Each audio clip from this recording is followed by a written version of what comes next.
బాబోయ్, ఇది నిజంగానే బుల్లితెర ప్రేక్షకులకు బిగ్ న్యూస్. వంటలక్క ఫ్యాన్స్ కి అయితే పండగ లాంటి వార్త. కార్తీక దీపం సీరియల్ మళ్ళీ వస్తుందండి. 2017 అక్టోబర్ 16న ప్రారంభమైన కార్తీక దీపం సీరియల్ 2023 జనవరి 23న శుభం కార్డుతో ముగిసింది. 1568 ఎపిసోడ్ల పాటు నిర్విరామంగా ఈ సీరియల్ని సాగదీసి సరైన ముగింపు లేకుండానే కథను క్లోజ్ చేసేశారు.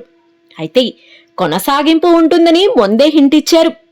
అయితే ఈ మధ్య గుప్పెడంత మనసు, గృహలక్ష్మి, జానకి కలగనలేదు సీరియల్లో వరుసగా రేటింగ్ పరంగా దెబ్బేయటంతో ఇప్పుడు మళ్లీ బుల్లితెర బాహుబలిగా అనేక వండర్స్ క్రియేట్ చేసిన కార్తీక దీపం సీరియల్ ని రంగంలోకి దింపుతున్నారు.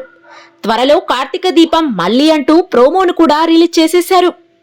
అయితే కార్తీక దీపం మళ్లీ వస్తుందంటే మొదట వచ్చే సందేహం, వంటలక్క వస్తుందా, డాక్టర్ బాబు కనిపిస్తాడా, మా మోనిత మళ్లీ వస్తుందా అని రకరకాల సందేహాలు వినిపిస్తుంటాయి. వంటలక్కగా ప్రేమి విశ్వనాథ్, డాక్టర్ బాబుగా నిరుపం పరిటాల, మోనితగా శోభా శెట్టి నటించారు. అయితే కొత్త ప్రోమోలో నా పేరు శౌర్య, నేనిప్పుడు చెప్పబోయేది మా అమ్మా నాన్నల కథ అని అంటుంది. అసలు కార్తీక దీపం కథను ఒకసారి చూద్దాం. కార్తీక్ దీప అంత సౌందర్యాన్ని చూసి ఇష్టపడి పెళ్లి చేసుకుంటాడు. అయితే పెళ్లి తర్వాత దీప ఏ తప్పు చెయ్యకుండానే కార్తీక్ ఆమెను దూరం పెట్టాడు. దీప కడుపులో పెరిగే బిడ్డకు తండ్రిని నేను కాదు అనేది కార్తీక్ అభియోగం. నా ఆత్మాభిమానాన్ని చంపేవాడు మొగుడైతే ఏంటి, ఏ మగాడైతే నాకేంటి అనే ఆవేదన దీపది. నిజానికి వాళ్ళు విడిపోవడానికి ప్రధాన కారణం మోనిత. అదేనండి శోభా శెట్టి.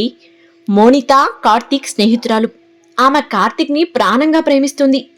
అయితే ఆమె ఒక ప్రేమ ఉన్మాది. చదువుకునే రోజుల్లోని కార్తీక్ ప్రేమించిన హిమ అనే అమ్మాయిని చంపించి కార్తీక్ ని సొంతం చేసుకోవాలని ప్రయత్నించింది. అయితే కార్తీక్ నల్లగా ఉండే దీపాన్ని పెళ్లి చేసుకోవటంతో దీప మంచిది కాదు, తిరుగుబోతు అని నమ్మించి విహారీ అనే క్యారెక్టర్ను వాడుకుని దారుణంగా ఆడుకుంటుంది. అయితే దీపకు కవలలు పుడతారు. ఒకరు తెల్లగాను, మరొకరు నల్లగాను పుడతారు. కోడలు దీప మీద అభిమానంతో అత్త సౌందర్య కార్తీక్ దీపలను ఎప్పటికైనా కలపాలనే ఉద్దేశంతో కవలల్లో నల్లపిల్లను ఎత్తుకొని పోతుంది. కొన్నాళ్ల వరకు దీపకు హిమ కూడా తన కూతురే అన్న విషయం తెలియదు. తర్వాత అన్ని నిజాలు ఒక్కొక్కటిగా బయటపడతాయి. దాంతో మోనితను దూరం పెడతాడు కార్తీక్. తీరా మోనిత మరింత సైకోలా మారుతుంది. కొంతకాలం కార్తీక్ కడుపు తెచ్చుకున్నానని మోనిత బిడ్డను కని దీపా వాళ్ళను మరింత హింసిస్తుంది. అయితే దీప కార్తీక్లకు యాక్సిడెంట్ అవ్వటంతో కథ మరో మలుపు తిరుగుతుంది. చెల్లెలు హిమ కారణంగానే తల్లిదండ్రులు చనిపోయారని శౌర్య హిమ మీద కోపం పెంచుకుంటుంది. దాంతో వాళ్ళు పెద్ద అయిన కథ కూడా కొంతకాలం నడిపించారు. అయితే దీపా కార్తీక్ లేని సీరియల్ని అభిమానులు ఊహించుకోలేకపోయారు. దాంతో కొంత ఏళ్ల క్రితం గతం అంటూ దీప కార్తీక్ బతికే ఓ చోట ఉన్నట్లు, వాళ్ళ జీవితాలతో మళ్లీ మౌనిత ఏ రకంగా ఆడుకుంది అనేది అంతా చూయిస్తారు. మొదట్లో ఎంతో ఉత్కంఠతో సాగిన కార్తీక దీపం అనాసక్తిని కలిగించే కథనంగా మారిపోవటంతో దీపా కార్తీక్లు మోనితను చంపేసి వెళ్లిపోయినట్లుగా ఆ గతంలోనే కథను ముగిస్తారు.